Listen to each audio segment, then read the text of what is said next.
Welcome to our channel. Today we how to disable Sagemaker batch transform notifications, beginner guide step by step clearly. Open the AWS Management Console. Navigate to the Amazon Sagemaker service. In the left sidebar, click on Batch Transform.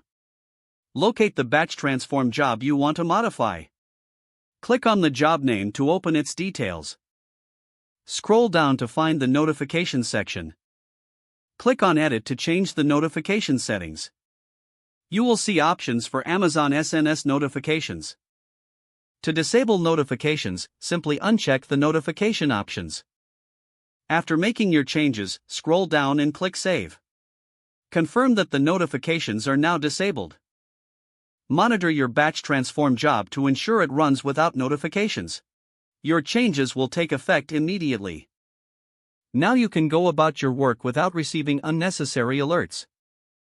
If the page does not load, refresh the browser or try again in a private or incognito window.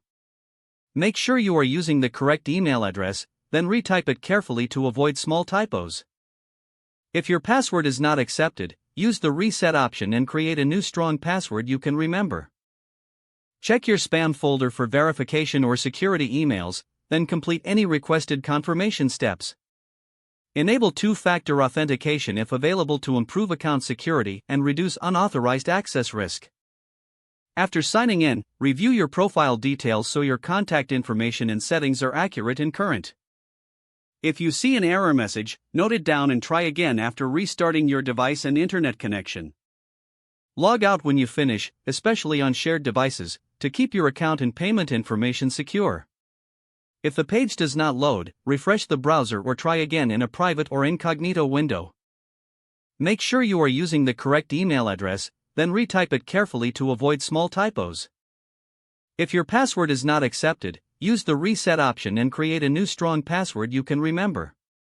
Check your spam folder for verification or security emails, then complete any requested confirmation steps. Enable two-factor authentication if available to improve account security and reduce unauthorized access risk. After signing in, review your profile details so your contact information and settings are accurate and current. If you see an error message, note it down and try again after restarting your device and internet connection.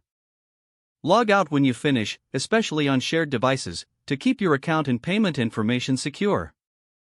Don't forget to like this video and subscribe to our channel for more step-by-step tech guides.